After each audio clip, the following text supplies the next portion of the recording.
Hello, Susannah here, the Good Property Company. Right, I'm doing a whole run of information about deals I've done. So this may take some time, but it's one video, one deal. So I hope you enjoy the series. Why am I doing it? Because you can take the information and go do it for yourself. And that is really what we're looking for. Also, I want you to understand that it's not all plain sailing, and I'm going to tell you some stories that happened so that if that has happened to you, you think, you know what, it's not me, I'm not nuts, I'm not bad at this. It happened to Suze and she's done pretty decent for herself. Let's talk about another property that I bought for myself actually. So this one is it's in Chesil Street. The Chesils is kind of very up and coming. It was a very exciting street to buy in because everybody was kind of like, oh, I really want it in the Chesils. And interestingly, isn't it, that a desirable street I could still get a discounted property in. So the story behind this one, it did give me a couple of sleepless nights, and it's because it was actually removed from somebody's ownership through a proceeds of crime. My understanding was that apparently there were 7 people involved in a drugs ring, and apparently they went to jail, and there was a kind of proceeds of crime removal order. So I'm sat there going, I do want to buy this house, but I'm thinking, I really hope you don't come out of jail and go for me, because I just bought the house from the estate agent. So where did I find it? Estate agent. How did I find it? By making 100 phone calls, 25 viewings, 21 offers, got a deal. Lovely little house, I've still got it. Let me tell you the figures on it. So I bought it for 161. I did a small refurb on it. It was valued at the time at 220. It was about a 20 grand refurb, and it was valued at the time at 220. It's now valued at 350. Isn't that great? Isn't that one of the reasons that you should be working in property? Because I've only owned that for a decade.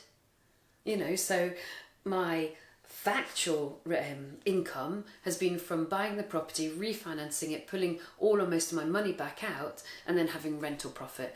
And my rental, it's only a little four bed sharer, so I get £2,250 a month gross rent in, which is fine, isn't it? Makes just around my £1,000 mark, because my rule is I must have every property of mine make £1,000 or don't bother doing it.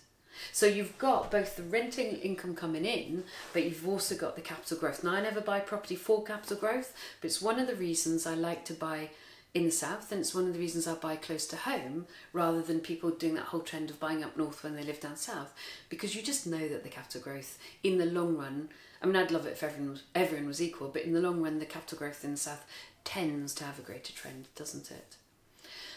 So what did we do with this property that might be useful for you guys? Well, interestingly, normally I like to go in and renovate a property like that. This was in an acceptable condition. It wasn't in a Susannah level condition, but it was an acceptable condition. And there are times when you go in and you go, do you know what? This is perfectly acceptable. It passes all its safety tests, gas, electricity, all of that stuff. EPC was perfectly fine.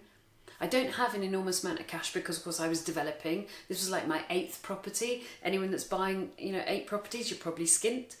I was running buy to sell and buy to keep deal sourcing at the same time just to bring additional cash in. But actually, I looked at this property. It had the bobbly wallpaper, which isn't beautiful, but is perfectly livable. And I was like, do you know, I'm going to leave this property as is. It hurt my heart. I like my properties to be immaculate. And what I did was I literally bought it and filled it full of tenants. Good quality, a great location, people were very happy to live there. And I let that property run beautifully, making £1,000 a month for about 5 years before I went back in and did a full refurb.